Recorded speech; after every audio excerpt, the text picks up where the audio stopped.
Halo teman-teman semuanya. Ya, pada kali ini kita akan hadiran dokter yang sangat hebat ya, dari Dokter Kurnia. Sebelum perkenalan ya, kita mau sapa dulu nih teman-teman podcast ya. Seperti kata pepatah, tak kenal maka tak sayang, maka kita harus berkenal terlebih dahulu ya. Perkenalkan, nama saya Afia dan Saya Kanti. Nah, pada pagi hari ini kita akan membahas salah satu tema ya yang sangat menarik ya, seperti itu. Baik, sebelumnya kita akan membacakan dulu ya untuk latar belakang dari dokter yang sudah menjadi pembicara pada tema kali ini. Jadi kita kedatangan Dokter Kurnia Hayati Rahman, spesialis penyakit mulut. Dia ini lulusan FKG UNER. Wah, keren. Keren. Terus ngambil spesialis. Terus ngambil spesialis ilmu penyakit mulut dan lulus tahun 2022 di Universitas Erlangga juga. Wah, boleh sapa dulu dokter para pendengar. Halo para pendengar semua, selamat pagi, semangat ya, salam sehat. Baik, gimana dokter kabarnya hari ini? Alhamdulillah luar biasa bisa melihat wajah-wajah kalian hari ya. Kesibukannya apa dokter sehari-hari? Selain ngajar. Oke, saya selain ngajar itu juga praktek di pada hospital, kemudian praktek pribadi di rumah, terus ya ngajar teman-teman gratis. Ya, dari kesibukan dokter ini masih menyempatkan waktu ya untuk kesini untuk menjadi narasumber kita ya. Dan kita akan mengulik ilmu-ilmu dari beliau ini. Kita belajar sama-sama ya. Yuk. Baik dokter, mungkin kita bisa langsung masuk ya untuk sesi pertanyaan dan pembahasannya. Tema pada hari ini yaitu adalah perbedaan rokok dan vape. Tapi kita lebih mengarah ke vape-nya ya dok ya. Karena sekarang yang besar ini ya dok ya, sangat banyak sekali pengguna rokok elektrik ini. Seperti itu. Baik, mungkin pertanyaan yang pertama bisa kita bacakan ya. Jadi apakah sebenarnya rokok elektrik itu jauh lebih baik daripada rokok konvensional pada umumnya?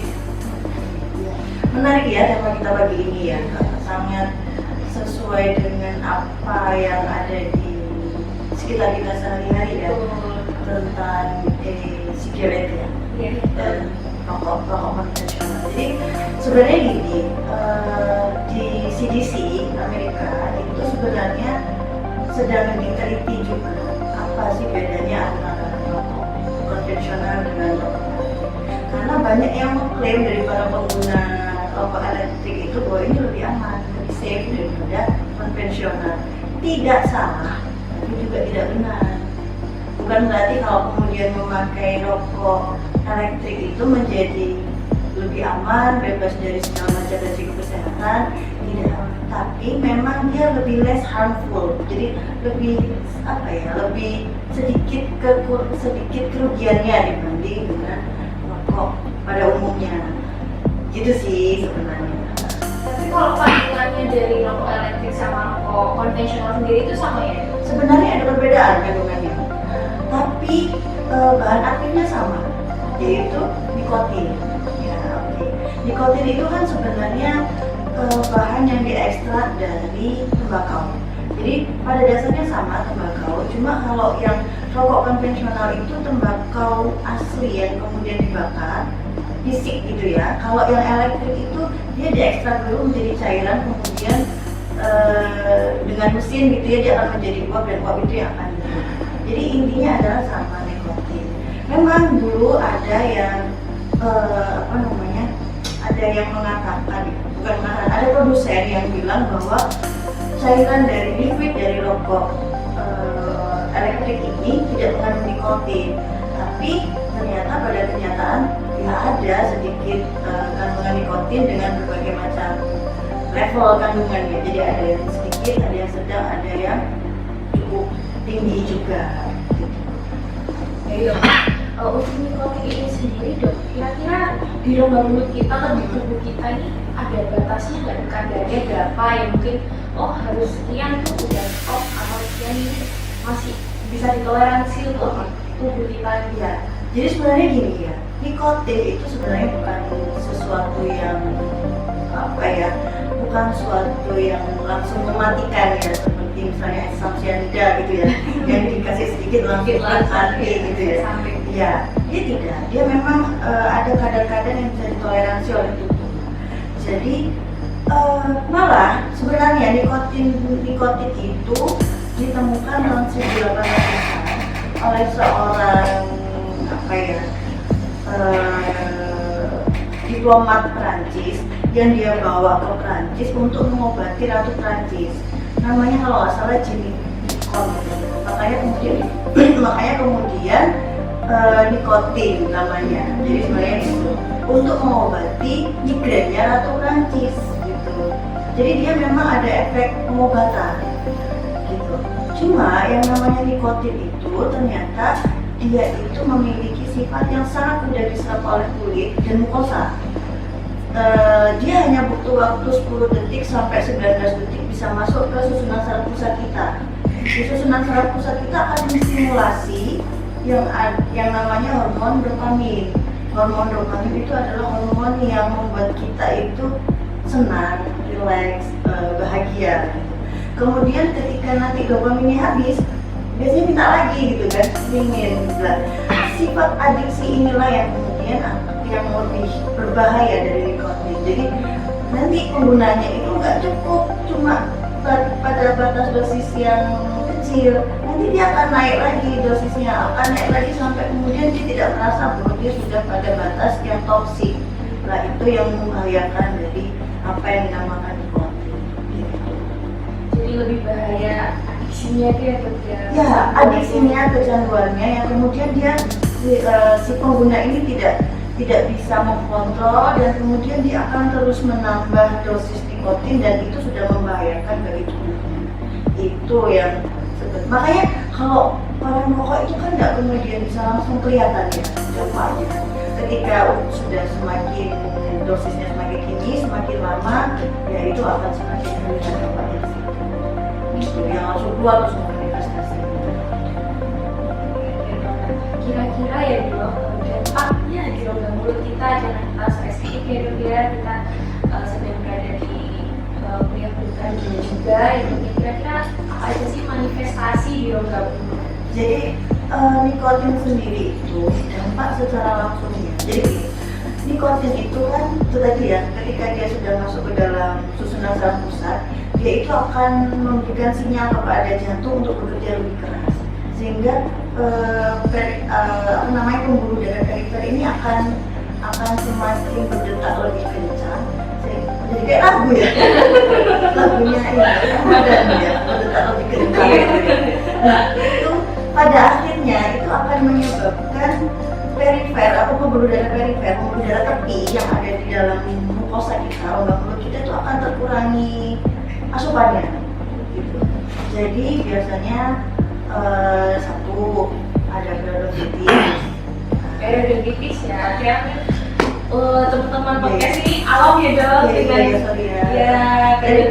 periodontitis itu radang pada gusi. Pada pasien-pasien yang merokok, biasanya periodontitisnya itu bukan kemerahan, bukan radang pada unnya kemerahannya, dia akan berwarna lebih pale, itu pucat. Ya. Kemudian nanti ada penurunan apa itu namanya? Resesi gingiva, resesi gusi ya, karena asupan dari pembuluh darahnya berkurang. Kemudian kalau di mukosa rongga mulutnya satu, karena paparan nikotin yang langsung masuk ke dalam pembuluh darah, dalam mukosa rongga mulutnya, dia kan gampang terserap ya, sehingga otomatis akan meningkatkan apa ya, stratum corneum itu apa ya, lapisan mukosa rongga mulut yang paling atas untuk membentuk lapisan yang lebih tebal gitu ya, sehingga kalau misalnya lama-lama biarkan dia akan menjadi keadaan praganas ya. Nanti kalau dibiarkan ketika ada mutasi ya langsung jadi karsinoma gitu. Itu sih, sama mungkin rongga mulutnya rasa kering, terus mikroflora atau habitat flora normal yang ada dalam rongga mulut akan berubah, lebih banyak yang patogen daripada yang sehat. Dan juga oral hygiene jadi Pastinya karena nikotin ada tari ya, tari itu kan bisa mengubah, bisa jadi noda-noda stage gitu. Masalah ini kan banyak ya rokok yang bilang kalau nggak rokok itu rasanya nggak enak, asam, kering atau gimana itu sugesti apa? Ya, atau itu memang betul terjadi. iya.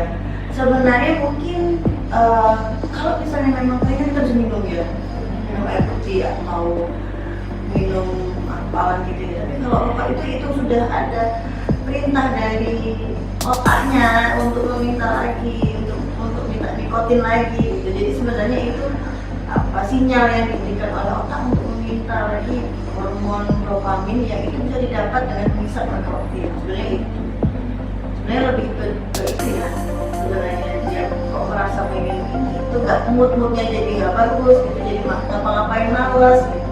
Sebenarnya gara-gara itu. Jadi bukan karena mulutnya emang beneran Asam ya. Iya, sebenarnya bisa itu disubstitusi dengan yang lain, bisa minum air putih atau mungkin permen atau apa atau sikat gigi banyak lah.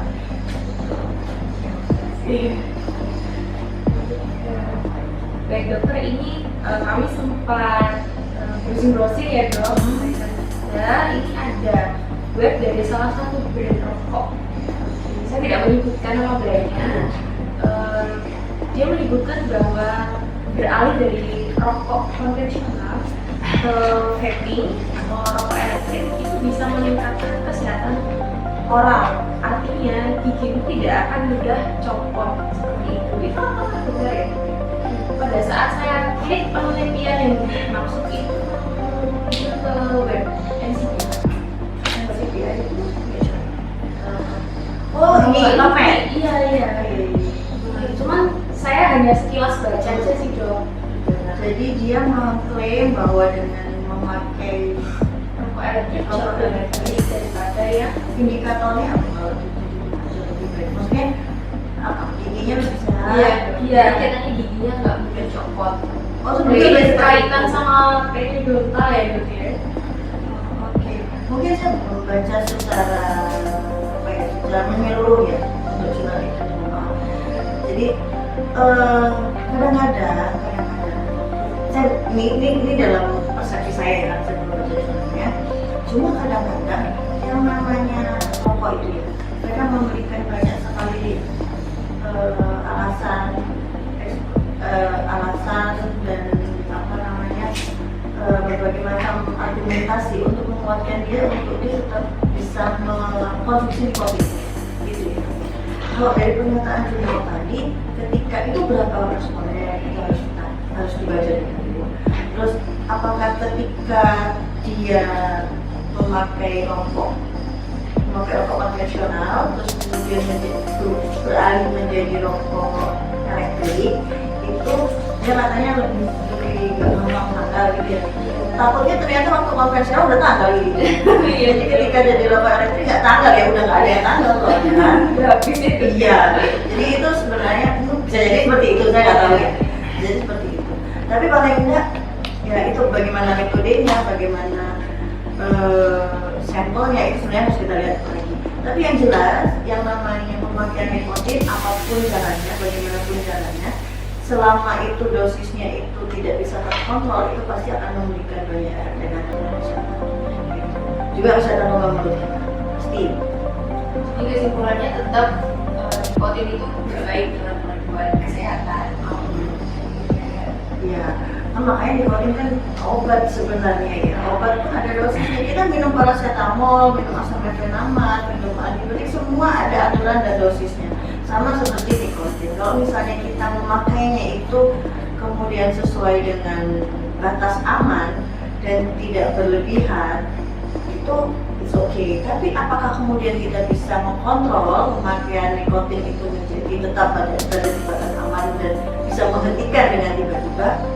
Ya, itu yang kita harus tanyakan. Tapi pada buktinya di sekitar kita kan nggak bisa ya, pasti akan ketergantungan, pasti akan adiksi.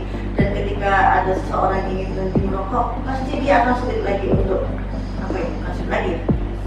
Ada sedikit apa ya? Merasa tidak nyaman, kemudian akhirnya kembali lagi. Itu perhatian di situ. Jadi kalau misalnya belum pernah mencoba merokok, nggak usah. Meskipun itu pakai efek yang katanya aman dan apa. Dan dokter kira-kira ada tips ya untuk para perokok di luar sana untuk mengurangi ya, kalau sudah langsung masih marah kan tapi bedanya. Nah, apakah ada tips untuk mengurangi supaya tidak merokok, kira-kira melakukan kegiatan atau aktivitas apa gitu? Oke, kalau tips itu sebenarnya kembali kepada masing-masing ya. Apakah dia punya keinginan kuat untuk menghentikan atau masih paruh-paruh gitu, masih setengah hati gitu. Jadi itu butuh kemauan dia sebenarnya. Cuma yang secara keilmuan mungkin ya, secara kedokteran itu kan yang namanya otak kita itu memang harus memang ada neurotransmitter ya. Kalau rokok itu namanya dopamin, kalau yang satunya itu serotonin.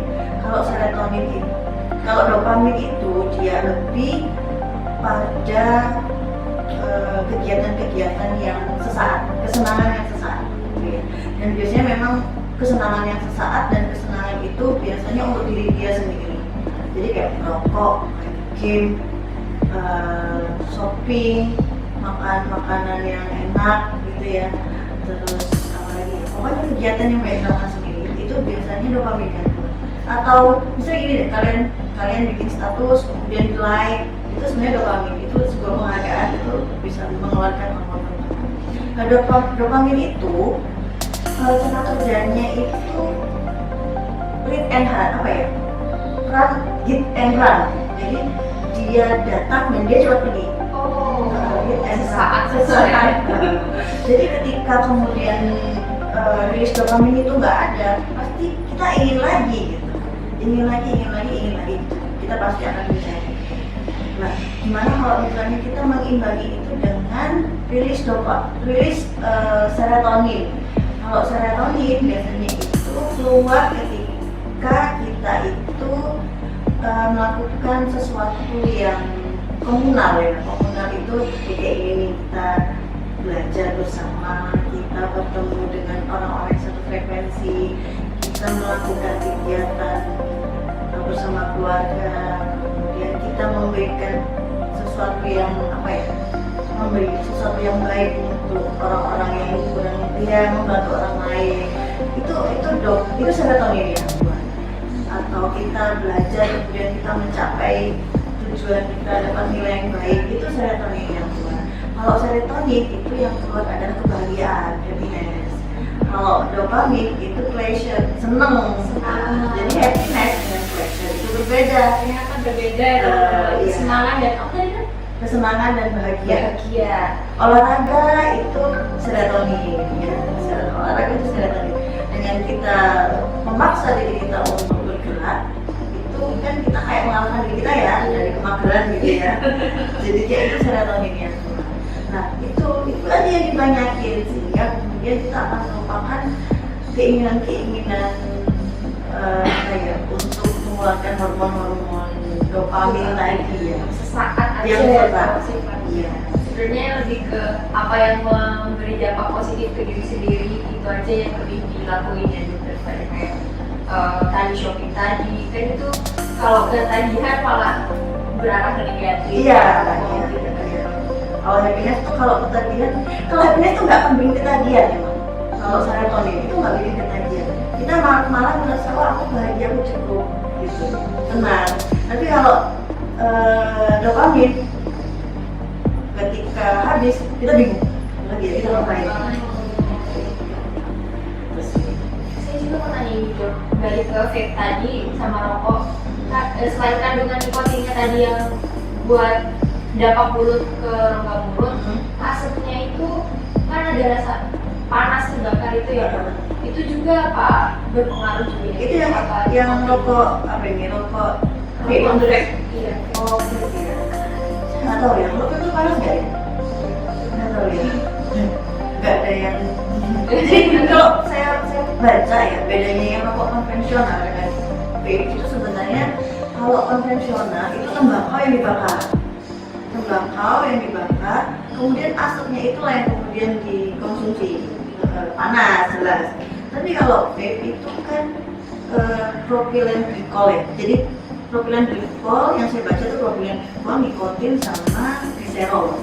Gliserol yang manis itu ya, terus nikotin sama propylene glycol untuk bahan cairannya itu pakai mesin yang kemudian menjadikan cairan itu uapnya yang kemudian mungkin nggak jadi nggak panas sih.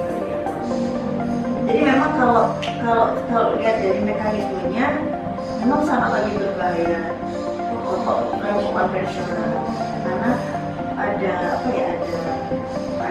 sesuatu yang dibakar itu akan mengandung karbon dioksida itu yang kemudian sangat lebih berbahaya.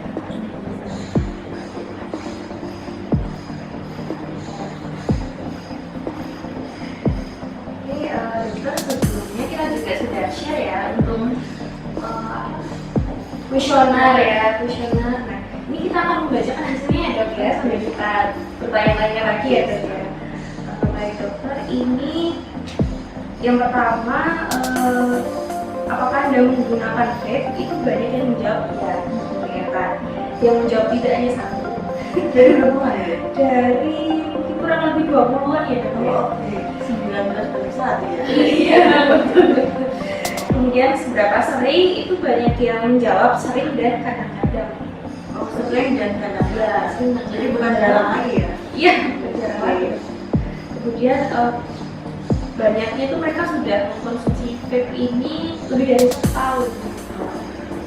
Seperti itu. Nah, alasannya itu karena isu dan stres kebanyakan jawabannya. Ditanya dulu, berarti stres itu emang alasan yang benar ya dong buat konsumsi menggunakan vape itu sendiri, rokok itu sendiri. Ada nggak ya hubungan antara stres dan itu kan orang juga ya dengan penggunaan vape? Iya, memang secara naluri ya, manusia itu ketika dia stres dia akan mencari sesuatu yang menyenangkan, mencari dopamin. Paling gampang ya dia mau nikotin kan. Nggak lama loh, ketika mau konsumsi nikotin itu ya 10-19 detik itu langsung dopamin banjir, seneng wow. Soalnya Gen Z sekarang dokter pelariannya ke sesuatu yang instan aja dong. Iya wajar banget ya. Iya maunya Kalau yang vape itu mungkin gitu, kalau kita mungkin scroll Shopee gitu ya. Tapi kan kita juga seneng ya. Baik, selanjutnya mereka ini tahu sebenarnya kalau vape itu berbahaya, tapi masih konsumsi tadi ya dokter ya. Kemudian mereka juga tahu perbedaannya antara rokok konvensional dan rokok elektrik, tahu pastinya. Kemudian ya sudah seperti itu. Nah kira-kira ya kalau mereka rokok konvensional sama vape digunakan bersamaan, apakah dampaknya akan lebih buruk atau ya biasa aja sama aja? Namanya combo ya. Double ya. Combo ininya kayak double harmlessnya ya, kayak double kerugiannya ya. Nikotinnya double juga kan berarti. Ini populasinya pada apa nih, mahasiswa perut lagi? kami umum sih dokter ya share-nya ke Tapi rata-rata usia Gen Z ya? iya dok 20 tahunan.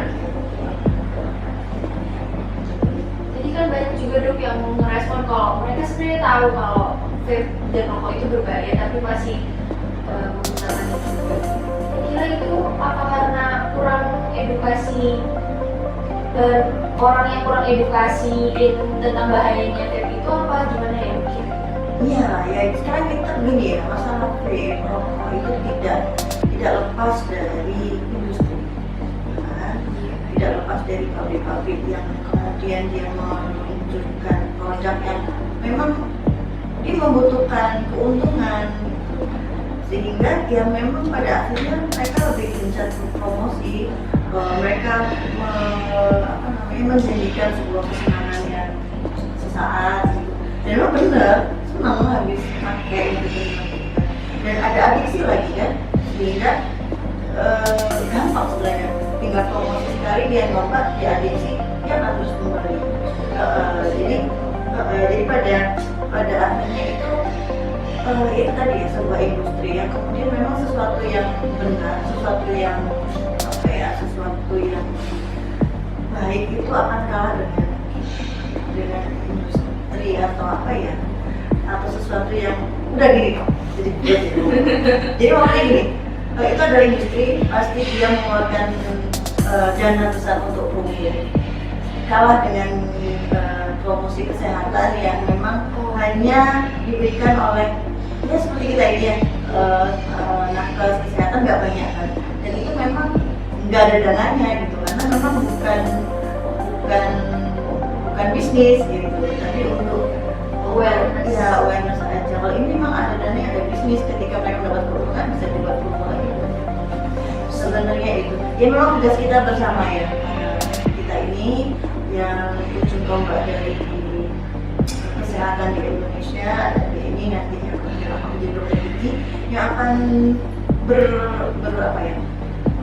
berpacu atau berlomba-lomba dengan para industri yang kemudian akan memberikan dampak buruk pada masyarakat. Jangan juga merokok juga sebenarnya harusnya Bisa memberikan contoh ya. Iya dong. Sekarang kita edukasi tidak gini. Iya betul. Jadi dari penjelasannya itu banyak banget ya yang ilmu-ilmu baru yang kita udah lakuin, udah dapatkan dari narasumber kita yang luar biasa ini. Benar sekali. Jadi aku izin ngambil kesimpulan dokter bahwa vape itu tidak lebih baik dari rokok konvensional, karena memang vape itu memang less harmful, tapi kandungannya masih tetap sama, masih ada nikotinnya itu, masih ada tarnya itu. Jadi sifat adiktifnya itu yang nggak baik buat dikonsumsi sama orang ya, betul ya dokternya. Dan juga nikotin punya sifat yang mudah diserap oleh kulit dan mukosa, dan pengaruh rokok di rongga mulut yang akan membuat mulut menjadi kering, mengubah flora normal yang bahkan rentan menjadi kanker. Betul ya dokter? Iya. Jadi tips untuk mengurangi rokok dari dokter Kurnia adalah dengan mencari kebahagiaan, bukan hanya kesenangan yang sifatnya sesaat. Gitu. Jadi terima kasih dokter sudah meluangkan waktu bermanfaat ya. Amin. Jadi tidak terasa waktu kita di Potistri ini sudah mengunjungi sesi akhir ya. Jadi kita akan menutup ya dokter untuk sesi podcast pada hari ini. Namun sebelumnya kita akan menyerahkan dulu untuk penatapan. Ya, sebagai ucapan terima kasih kami sudah meluangkan waktu.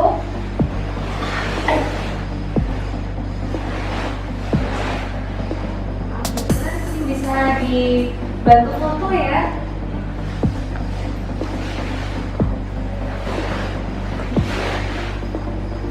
Bisa dipegang. Kelihatan ya teman-teman ya.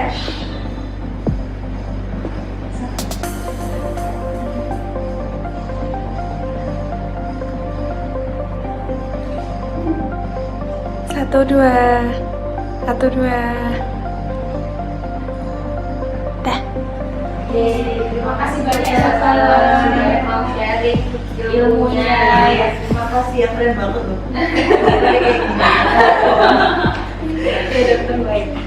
Baik dokter, terima kasih banyak. Mudah-mudahan ilmu yang sudah disampaikan bisa bermanfaat untuk kita semua, para pendengar podcast ini. Semoga yang lagi ngerokok, yang nge-vape, semoga cepat berhenti. Ya, Kurangi pelan-pelan ya. Agar kita jauh dari hal-hal toksik seperti itu ya. Semoga kita semuanya sehat selalu. Dokter, mungkin pesan-pesan teman-teman podcast, tips. Pesan terakhir buat yang belum pernah mencoba. Udah rek. Garek yang rek Terus semua. di atas, nanti kasih ke Dah, sini aja, nanti kita baca. dah, dah. Ya, jangan ada yang ngomong ya. Ya. 3, 2, 1. Halo teman-teman semuanya. Nah, pada pagi ini kita akan hadirkan dokter yang sangat hebat ya, dari Dokter Kurnia. Sebelum perkenalan ya, kita mau sapa dulu nih teman-teman podcast ya. Seperti kata pepatah, tak kenal maka tak sayang, maka kita harus berkenal terlebih dahulu ya. Perkenalkan, nama saya Afia dan Saya Kanti. nah, pada pagi hari ini kita akan membahas salah satu tema ya yang sangat menarik ya, seperti itu. Sebelumnya kita akan membacakan dulu ya untuk latar belakang dari dokter yang sudah menjadi pembicara pada tema kali ini. Jadi kita kedatangan Dokter Kurnia Hayati Rahman, spesialis penyakit mulut. Dia ini lulusan FKG UNER. Wah, keren. Wah, keren. Terus ngambil spesialis. Terus ngambil spesialis ilmu penyakit mulut dan lulus tahun 2022 di Universitas Erlangga juga. Wah, boleh sapa dulu dokter para pendengar. Halo para pendengar semua, selamat pagi, semangat ya, salam sehat. Baik, gimana dokter kabarnya hari ini? Alhamdulillah luar biasa bisa melihat wajah-wajah kalian. Kesibukannya apa dokter sehari-hari? Selain ngajar. Oke, saya selain ngajar itu juga praktek di pada hospital, kemudian praktek pribadi di rumah, terus ya ngajar kalian, ngajar teman-teman gratis. Ya, Jadi kesibukan dokter ini masih menyempatkan waktu ya untuk kesini untuk menjadi narasumber kita ya. Kita akan mengulik ilmu-ilmu dari beliau ini. jadi kita belajar sama-sama ya. Yuk. Baik dokter, mungkin kita bisa langsung masuk ya untuk sesi pertanyaan dan pembahasannya. Tema pada hari ini yaitu adalah perbedaan rokok dan vape, tapi kita lebih mengarah ke vape-nya ya dok ya. Karena sekarang Gen Z ini ya dok ya, sangat banyak sekali pengguna rokok elektrik ini ya. Seperti itu. Baik, mungkin pertanyaan pertama bisa kita bacakan ya. Jadi apakah sebenarnya rokok elektrik itu jauh lebih baik daripada rokok konvensional pada umumnya?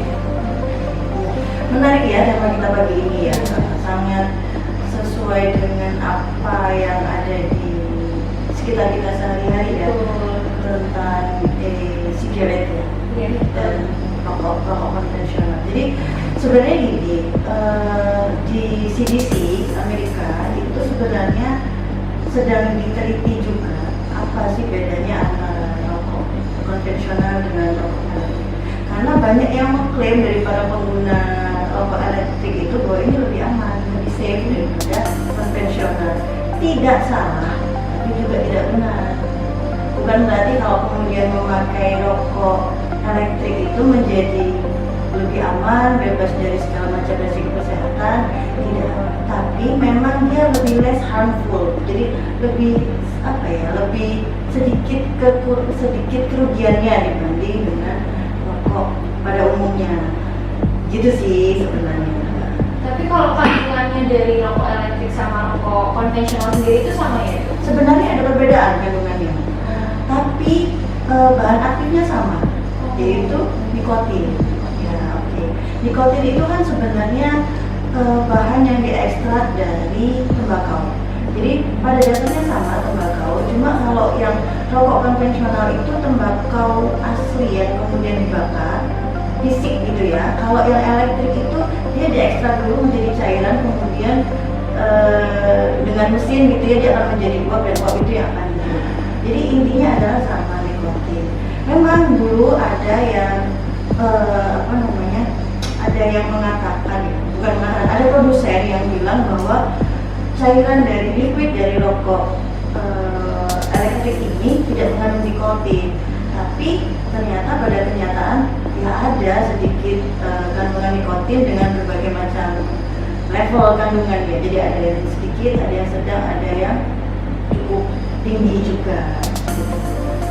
Ya, untuk nikotin ini sendiri dok, kira-kira di rongga mulut kita, di tubuh kita ini ada batasnya nggak, kadarnya berapa ya? Mungkin oh harus sekian itu udah stop, atau sekian ini masih bisa ditoleransi untuk tubuh kita Ya, jadi sebenarnya gini ya, nikotin itu sebenarnya bukan sesuatu yang apa ya, bukan sesuatu yang langsung mematikan ya, seperti misalnya asam cyanida gitu ya, yang dikasih sedikit langsung mati gitu ya. Ya, dia tidak. Dia memang ada kadar-kadar yang bisa ditoleransi oleh tubuh. Jadi malah sebenarnya nikotin itu ditemukan tahun 1800-an oleh seorang apa ya, diplomat Perancis yang dia bawa ke Perancis untuk mengobati Ratu Perancis.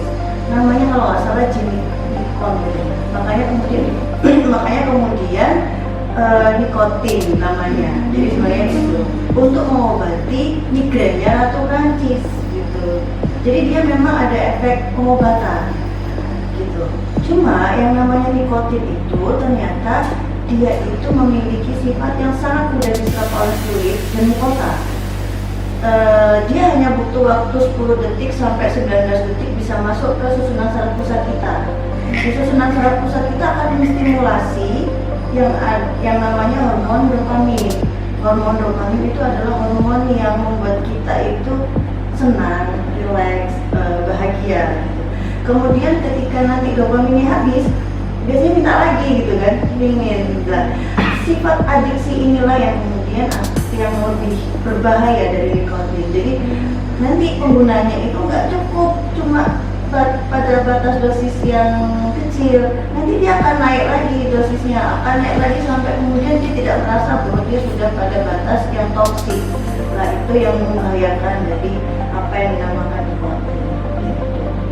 Jadi lebih bahaya adiksinya itu ya dok ya? Ya, adiksinya, kecanduannya yang kemudian dia si pengguna ini tidak bisa mengkontrol dan kemudian dia akan terus menambah dosis nikotin dan itu sudah membahayakan bagi tubuhnya. Itu yang makanya kalau orang merokok itu kan nggak kemudian bisa langsung kelihatan ya dampaknya. Ketika sudah semakin dosisnya semakin tinggi, semakin lama ya itu akan semakin terlihat dampaknya. Itu yang langsung keluar terus manifestasi.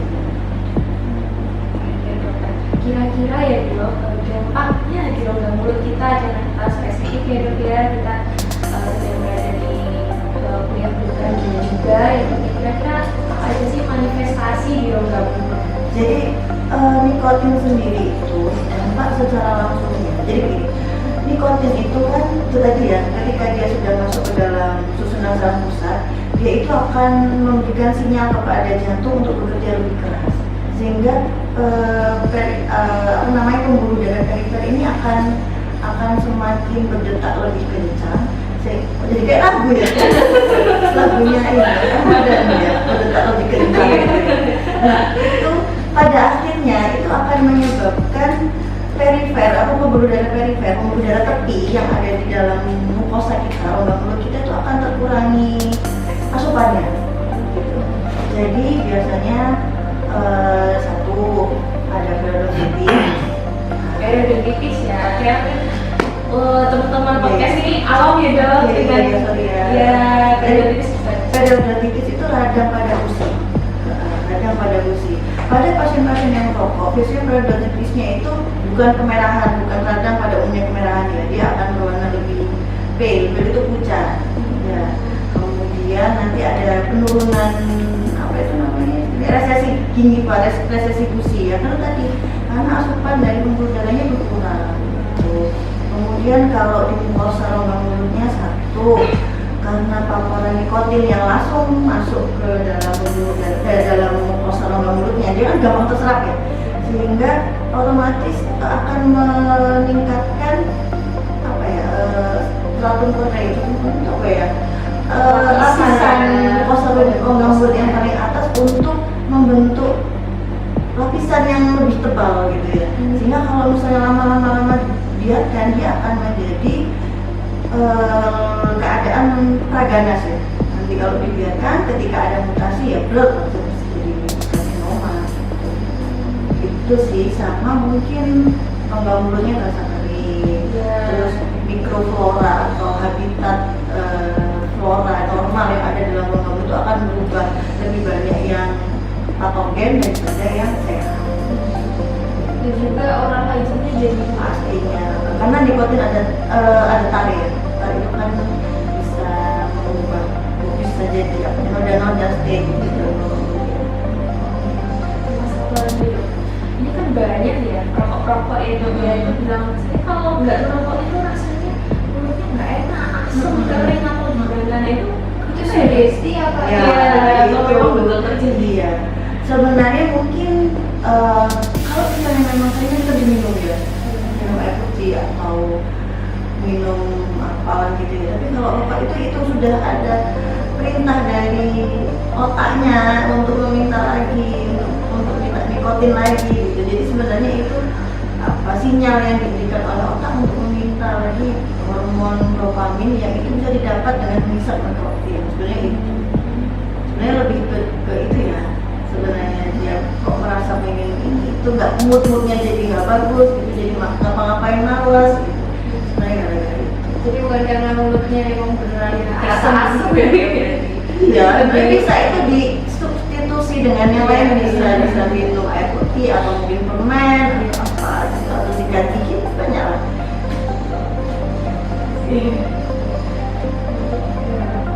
Baik dokter, ini kami sempat browsing ya dok.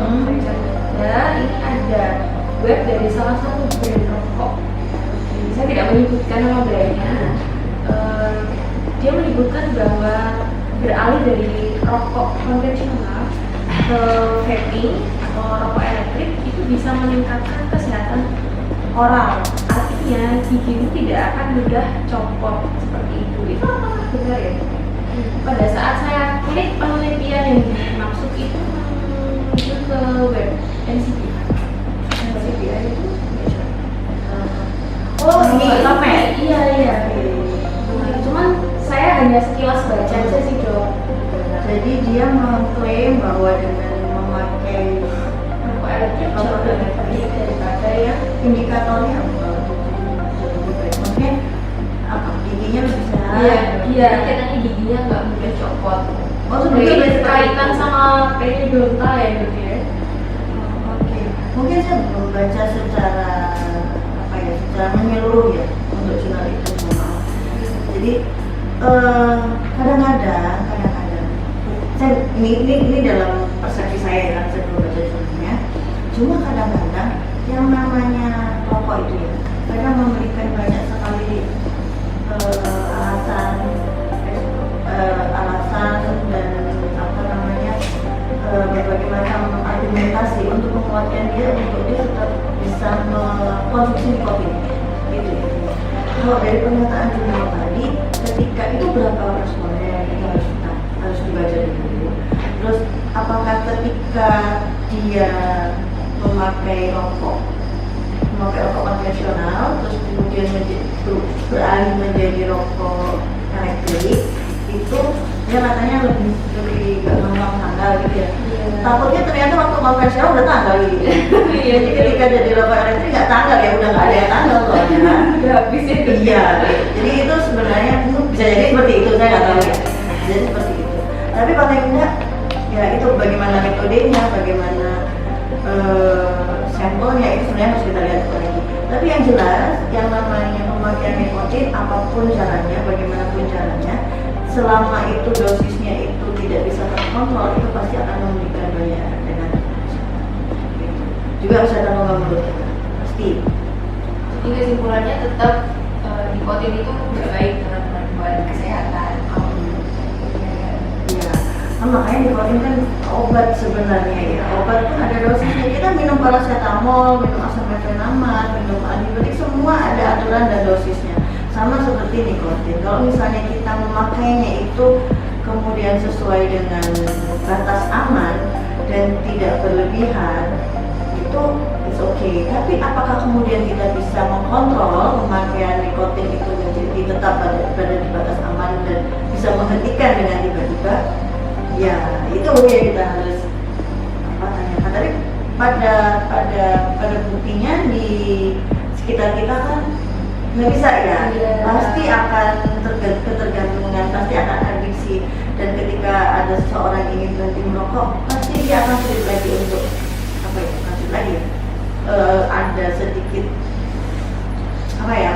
Merasa tidak nyaman, kemudian akhirnya kembali lagi. Itu perhatian di situ. Perhatian di situ. Jadi kalau misalnya belum pernah mencoba merokok, nggak usah. Meskipun itu pakai efek yang katanya aman dan apa. Baik dokter, kira-kira ada tips ya untuk para perokok di luar sana untuk mengurangi ya, kalau seperti langsung pasti marah kan nanti katanya. Nah, apakah ada tips untuk mengurangi supaya tidak merokok, kira-kira melakukan kegiatan atau aktivitas apa gitu?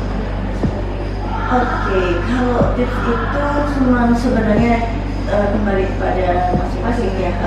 Apakah dia punya keinginan kuat untuk menghentikan atau masih paruh-paruh gitu, masih setengah hati gitu. Jadi itu butuh kemauan dia sih sebenarnya. Cuma yang secara keilmuan gitu ya, secara kedokteran itu kan yang namanya otak kita itu memang harus memang ada neurotransmitter ya. Kalau rokok itu namanya dopamin, kalau yang satunya itu serotonin.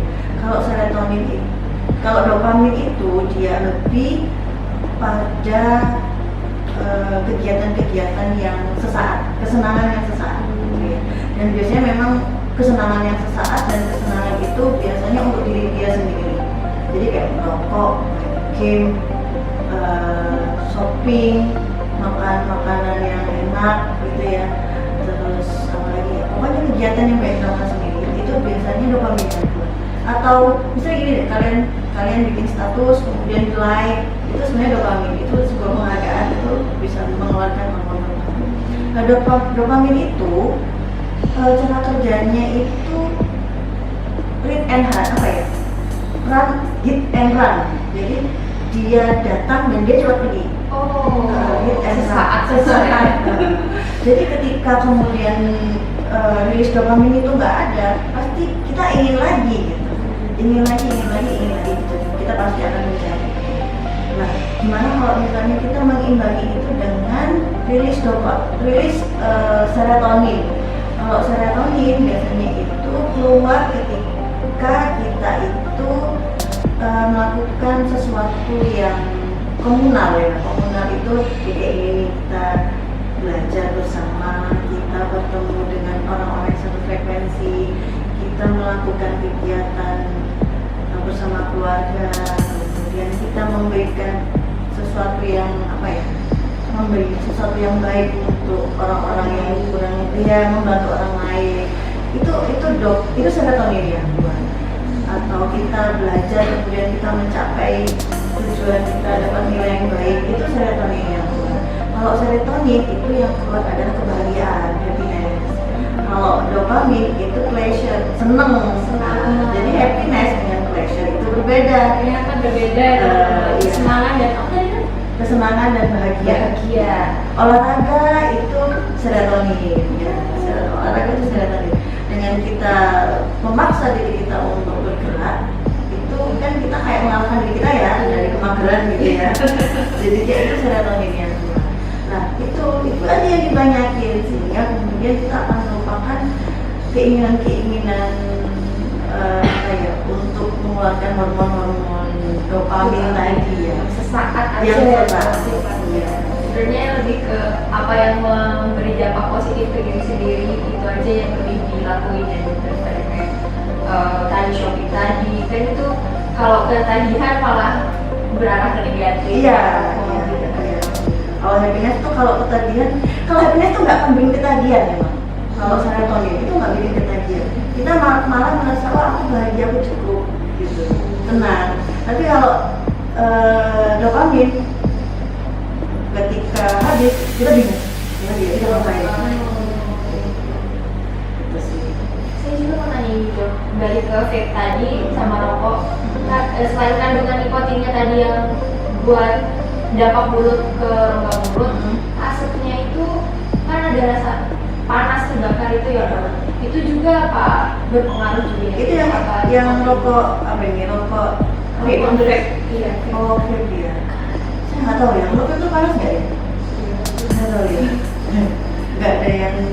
Jadi kalau saya baca ya bedanya yang rokok konvensional dengan vape itu sebenarnya kalau konvensional itu tembakau yang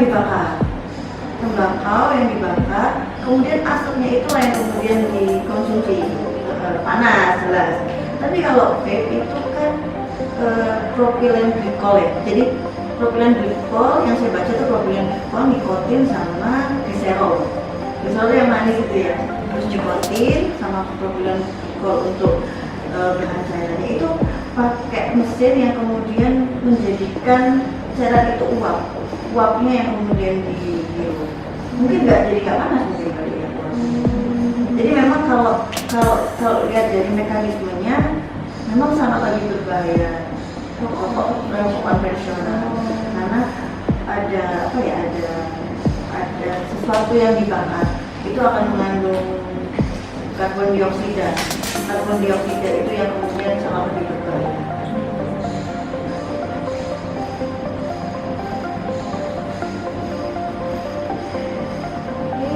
Sebelumnya kita juga sudah share ya untuk kuesioner ya. Nah, ini kita akan membacakan hasilnya ya dok ya, sambil kita bertanya-tanya lagi ya dok ya. Baik dokter, ini yang pertama apakah Anda menggunakan vape? Itu banyak yang menjawab ya ternyata. Yang menjawab tidak hanya satu. Jadi berapa ya? Dari mungkin kurang lebih 20-an ya dok ya. Oke. 19 ya. Iya, betul. Kemudian seberapa sering itu banyak yang menjawab sering dan kadang-kadang. Sering dan kadang-kadang. Jadi bukan jarang lagi ya. Iya, jarang lagi. Kemudian banyaknya itu mereka sudah mengkonsumsi vape ini lebih dari 1 tahun. Seperti itu. Nah, alasannya itu karena iseng dan stres kebanyakan jawabannya. Ditanya dulu, berarti stres itu emang alasan yang benar ya dong buat konsumsi menggunakan vape itu sendiri, rokok itu sendiri. Ada nggak ya dok hubungan antara stres itu kan hormon juga ya dok? Iya. Dengan penggunaan vape itu. Ya, memang secara naluri ya, manusia itu ketika dia stres dia akan mencari sesuatu yang menyenangkan, mencari dopamin. Ya, paling gampang ya dia nikotin kan. Nggak lama loh, ketika mau konsumsi nikotin itu ya 10-19 detik itu langsung dopamin banjir, seneng banget. Soalnya Gen Z sekarang dokter pelariannya ke sesuatu yang instan aja dong. Iya, wajar emang. Iya, pokoknya yang cepat. Kalau yang vape itu mungkin gitu, kalau kita mungkin scroll Shopee gitu ya. Tapi kan kita juga seneng ya. Lanjut. Baik, selanjutnya mereka ini tahu dong sebenarnya kalau vape ini berbahaya, tapi masih mengkonsumsi tadi ya dokter ya. Kemudian mereka juga tahu perbedaannya antara rokok konvensional dan rokok elektrik, tahu pastinya. Kemudian sudah seperti itu. Nah, kira-kira ya kalau mereka rokok konvensional sama vape itu digunakan bersamaan, apakah dampaknya akan lebih buruk atau ya biasa aja, sama aja gitu? Namanya combo ya. Double ya. Combo ininya kayaknya double harmlessnya ya, kayak double kerugiannya ya. Nikotinnya double juga kan berarti. Ini populasinya pada apa nih, mahasiswa lagi? Kami umum sih dokter ya. Demi kesehatan semua, nggak hanya dia, tapi juga lingkungan Orang-orang di sekitar. Iya. Baik, sekian dari kami dan Dokter Kurnia. Terima kasih banyak sudah meluangkan waktunya untuk memberikan edukasi kepada kami semua di sini. Baik seperti itu. Saya Kandi. Saya Afia. Kami undur diri. Terima kasih banyak. Terima kasih. Sampai ketemu di waktu lain.